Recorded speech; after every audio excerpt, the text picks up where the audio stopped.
আসসালামু আলাইকুম ওয়া রাহমাতুল্লাহি ওয়া বারাকাতুহু। ভারত ভিসায় হঠাৎ করে স্লটের মহা সংকট দেখা দিয়েছে। স্লট আগের তুলনায় পাওয়া যাচ্ছে না এবং স্লট পাওয়া খুব কঠিন হয়ে গেছে। স্লট আগের থেকে অনেক বেশি কমে গেছে। যতগুলো কথা বললাম তার মধ্যে মোটামুটি সবগুলো ঠিক থাকলেও শেষের কথাটা কিন্তু ঠিক নয়। স্লট আগের থেকে কমে যায়নি, স্লট বরং আগের থেকে বেড়েছে, কিন্তু স্লট পাওয়া যাচ্ছে না। স্লট পাওয়া আগের থেকে কঠিন হয়ে গেছে। বিশেষ করে যদি আমি ডাবল এন্ট্রি ভিসার কথা বলি তাহলে বলতে হবে ডাবল এন্ট্রি ভিসার স্লট তো কয়েকদিন আগে পাওয়া যাচ্ছিল, কিন্তু এখন একেবারে পাওয়া যাচ্ছে না। সো কারণটা কি? সো বন্ধুরা, কারণটা দেখার জন্য এবং কিভাবে আপনি স্লট পাবেন এবং স্লট পাওয়ার সর্বশেষ উপায়টা কি, সব ডিসকাস করব। দয়া করে ভিডিওটা শুরু থেকে শেষ পর্যন্ত দেখুন। তো প্রথম কথা হচ্ছে যে আপনি এই মুহূর্তে মানে যে পরিমাণে কি বলবো সংকট দেখছেন, এটা কিন্তু দুদিন আগেও ছিল না, কিন্তু 2 দিন আগেও কিন্তু স্লটের পরিমাণ কম ছিল। ঘটনাটা কি বলি, লাস্ট 1.5 বছর যাবত আমরা দেখে আসছি ভিসার স্লট নেই বললেই চলে। প্রথম প্রথম ফ্যাসিস্টের পতনের পরে প্রথম 6-7 মাস এত বেশি প্রেসার হচ্ছিল, প্রতিদিন 1 থেকে 1.5 লাখ মানুষ আবেদন করছে, পাচ্ছে 1000 মানুষ স্লট।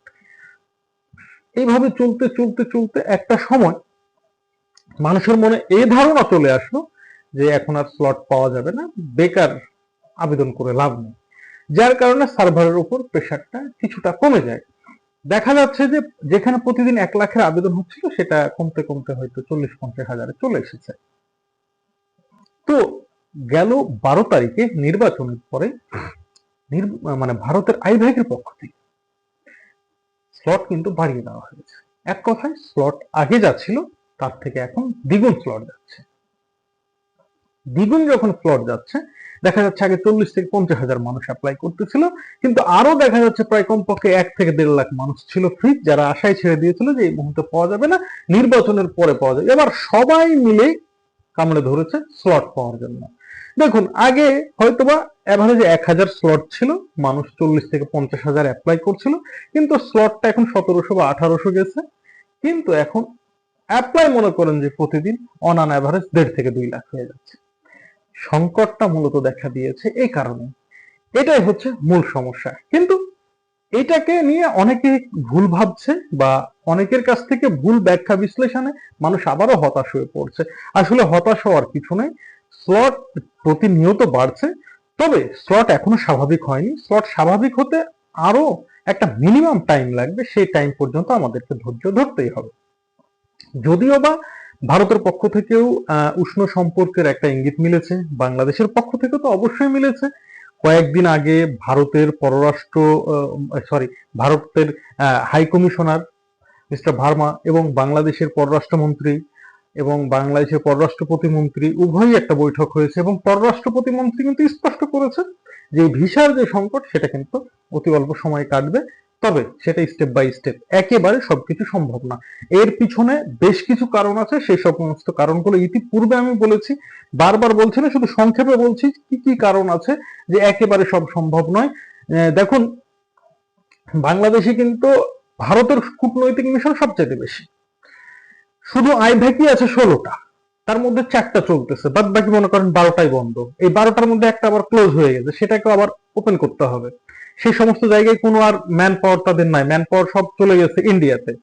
বাংলাদেশীয় যে সমস্ত চুক্তিভিত্তিক ম্যান পাওয়ার গুলো ছিল তারাও কিন্তু অন্যান্য জায়গায় তাদের কর্মসংস্থান খুঁজে নিয়েছে, কারণ দীর্ঘদিন বন্ধ থাকলে তারা তো চলে যাবে, এটাই স্বাভাবিক। বসে থেকে তো আর ইন্ডিয়ান গভর্নমেন্টও তাদেরকে বেতন দিবে না, তারাও চলে গেছে। এমনকি সর্বশেষ বাংলাদেশে ইন্ডিয়ান যে সমস্ত মানে কূটনৈতিক বিন্দু এখানে ছিল, ডিপ্লোম্যাটরা ছিল, তারাও কিন্তু পরবর্তীতে তাদের ফ্যামিলি সহ চলে যায়। তো এই যে তারা চলে গেছে, আবার এদেরকে ফিরিয়ে নিয়ে আসা, তাদের নিরাপত্তার বিষয়ে আশ্বস্ত করা, একটা কিন্তু লেন্দি প্রসেস। এই প্রসেসটা কিন্তু কমপ্লিট করতে হবে বাংলাদেশ গভর্নমেন্টকে। এটা কমপ্লিট করার পরেই কিন্তু আমরা যে মূল স্বাদটা সেটা পাবো ভিসা আদান প্রদানের। তার আগ পর্যন্ত আপনাদের জন্য সুখবর এটাই যে স্লটের পরিমাণ হয়তো আরো কিছু বাড়বে, সর্বোচ্চ হয়তো 1000-3 মধ্যে যাবে। এর মধ্যে খুব অল্প সময়ের মধ্যে অ্যাভেলেবেল টাইমে ট্যুরিস্ট ভিসার স্লটও চালু হয়ে যাবে, তবে সেটা অতি স্বল্প আকারে। ওই যেরকম এখন মেডিকেল ভিসার জন্য আপনি ঘুরছেন, ঠিক ওইরকমই ট্যুরিস্ট ভিসার জন্য ঘুরতে হবে, সহজে স্লট পাওয়া যাবে না। এবং গেল কয়েকদিন আগেও দেখা যাচ্ছে হয়তো এভারেজে 5-7টা করে ভারত আমাদেরকে ডাবল এন্ট্রি ভিসার স্লট দিচ্ছিল, কিন্তু এখন কিন্তু সেটা অনেক বেশি, কিন্তু চাহিদাটাও অনেক বেশি। প্রতিনিয়ত আমার কাছে এত ফোন আসছে ডাবল এন্ট্রি ভিসার, ভাই একটু হেল্প করেন, হেল্প করেন। কাকে হেল্প করবো আমি নিজেও বুঝতে পারছি না। আসলে ভাই আমি তো ভিসা করতে পারবো না, আমি সর্বোচ্চ হয়তো আপনার জন্য এতটুকু করতে পারবো, আপনাকে একটা প্রপার গাইডলাইন দিতে পারবো। আপনি ভিসা পাচ্ছেন না, হয়তো এইভাবে কাজ করুন, তাহলে হয়তো আপনি ভিসার একটি স্লট পেলেও পেতে পারেন। বাট আমি কোনো স্লট দেওয়ার মালিকও নই, বা আমার হাতে এ ধরনের কোনো মালিকানাও নাই, বা আমার হাতে এ ধরনের ক্ষমতাও নেই।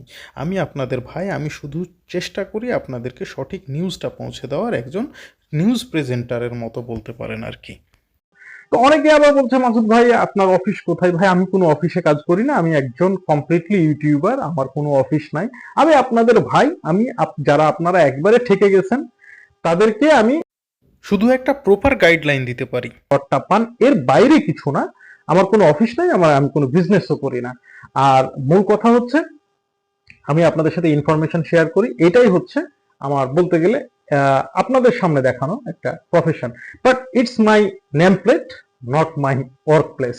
ওকে, সো আপনাদেরকে বলছি, যদি আপনার কাছে এমনটা মনে হয় যে এই মুহূর্তে কোথাও ঘুরে আপনি ভিসা পাচ্ছেন না, একেবারে সব জায়গাতে ঘুরে ঘুরে আপনি নিঃস্ব হয়ে গেছেন, নিঃস্ব বলতে আপনি ক্লান্ত হয়ে গেছেন, নিঃস্ব বলতে আর্থিকভাবে নিঃস্ব হওয়ার কথা বলছি না। আসলে মেডিকেল ভিসার জন্য যারা ঘুরছে তাদের অবস্থা আমি জানি কতটা ভয়াবহ, কতটা সংকটাপন্ন। যদি এরকম হয়, দেখা যাচ্ছে নানাভাবে আপনারা প্লেনের শিকার হচ্ছেন, বা নানাভাবে দেখা যাচ্ছে হ্যাম্পারিং এর শিকার হচ্ছেন, হ্যামারিং এর শিকার হচ্ছেন, তারা যোগাযোগ করবেন। আমি চেষ্টা করব আপনাদেরকে একটা প্রপার গাইডলাইন দেওয়ার, ঠিক আছে, তারা যদি আমার দ্বারস্থ হয়। তো দেখা যাচ্ছে অনেকেই আমার ফেসবুক পেজে গিয়ে সেখান থেকে হোয়াটসঅ্যাপে নক করে, আমি চেষ্টা করি তাদেরকে মানে মোটামুটি ভাবে মানে একটা গাইডলাইন দেওয়ার প্রপার। এছাড়া তো আর আমার করার কিছু নাই। আর আমার হাতে যদি ক্ষমতা থাকতো, তাহলে যারা আমার দর্শক প্রত্যেককেই হয়তো আমি ভিসা দিতাম, কিন্তু আসলে তো এটা সম্ভব নয়। আমি শুধু আপনাদের ভাই, আপনাদেরকে ইনফরমেশন শেয়ার করতে চাই। সর্বশেষ কথা এটাই বলবো যে ইন্ডিয়ান স্লটের জন্য অনেক মানুষ লক্ষ টাকা পর্যন্ত খরচ করছে শুধু স্লটের জন্য, নট গ্যারান্টেড ফর ভিসা। আসলে ভিসার বিষয়ে আপনাকে কেউই গ্যারান্টি দিতে পারবে না, কিন্তু এত টাকা পয়সা খরচ করে আমার মনে হয় যে আপনাদের স্লট নেওয়ার আগে একবার চিন্তা করা উচিত। এত টাকা ভাই, লাখ টাকা লাগে না ইন্ডিয়ান ভিসার স্লটে, যদি কন্টাক্টেও যান তাও লাগে না। তাহলে এই লাখ টাকা দিয়ে আপনি কেন এটা নিতে যাবেন? সো একটু নিজের বিবেক বুদ্ধি খাটিয়ে সিদ্ধান্ত নেবেন, কারণ আর্থিক ক্ষতি হলে আপনারই হবে, এই ক্ষতি আপনাকে কেউ পুষিয়ে দেবে না। তো চোখ কান খোলা রাখেন। আর যদি মনে করেন ভাই হিসেবে আমার সাথে যোগাযোগ করতে পারেন, আমি চেষ্টা করব আপনাদেরকে একটা প্রপার গাইডলাইন দেওয়ার। সকলে ভালো থাকবেন। আসসালামু আলাইকুম ওয়া রাহমাতুল্লাহ।